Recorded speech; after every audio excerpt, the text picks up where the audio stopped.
Hello hi welcome to my channel. ఈరోజు recipe వచ్చేసి Hyderabadi style besan dahi vada. ఒక బౌల్లో శనగపిండి తీసుకొని అందులో 1 టీ స్పూన్ ఉప్పు, 1 టీ స్పూన్ కారం, 1 టీ స్పూన్ పసుపు, 1 టీ స్పూన్ ధనియాల పొడి, చిటికెడు బేకింగ్ సోడా, 1/2 టీ స్పూన్ అల్లం వెల్లుల్లి పేస్ట్, తరిగిన కొత్తిమీర వేసి బాగా కలుపుకోవాలి. 1 కప్ వాటర్ని కొద్దిగా పోస్తూ బ్యాటర్ని థిక్గా ఎటువంటి లంప్స్ లేకుండా కలుపుకోవాలి. మా ఛానల్ని మీరు ఫస్ట్ టైం చూసినట్లయితే సబ్స్క్రైబ్ చేసుకొని బెల్ ఐకాన్ క్లిక్ చేయండి. మా వీడియో అనేది ముందుగా మీ వద్దకు వస్తుంది.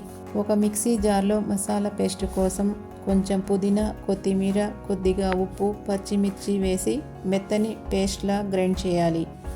తరువాత ఒక బౌల్లో పెరుగు వేసి స్మూత్గా కలుపుకోవాలి. ఇందులో ఉప్పు, కారం, పసుపు వేసి బాగా కలిపిన తరువాత కప్పు వాటర్ పోసి బాగా కలపాలి. ఎప్పుడైనా దహీ వడ చేసేటప్పుడు ఫ్రెష్ పెరుగు తీసుకోవాలి. పెరుగు పుల్లగా ఉంటే రుచిగా ఉండదు. దహీ వడను శనగపిండితో కాకుండా మినపవడలు వేసి కూడా చేయవచ్చు.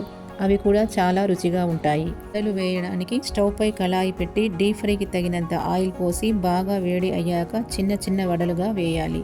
స్టవ్ సిమ్లో పెట్టి గోల్డెన్ కలర్ వచ్చేలా ఫ్రై చేయాలి. వడలను మరీ ఎర్రగా వేగనివ్వకూడదు.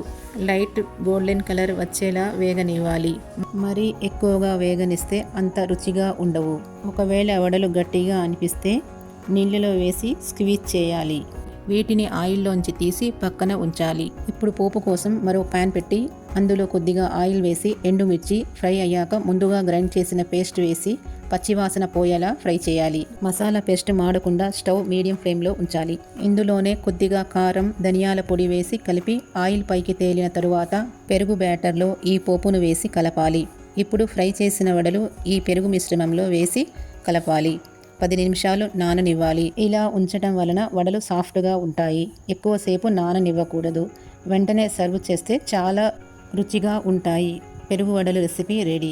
ఈ పెరుగు వడలు రంజాన్ ఇఫ్తార్లో త్వరగా చేయవచ్చు. స్నాక్ ఐటెంలా కూడా ఈవినింగ్ టైంలో చేయవచ్చు. మీకు నచ్చిన రెసిపీ కోసం కామెంట్ చేయండి.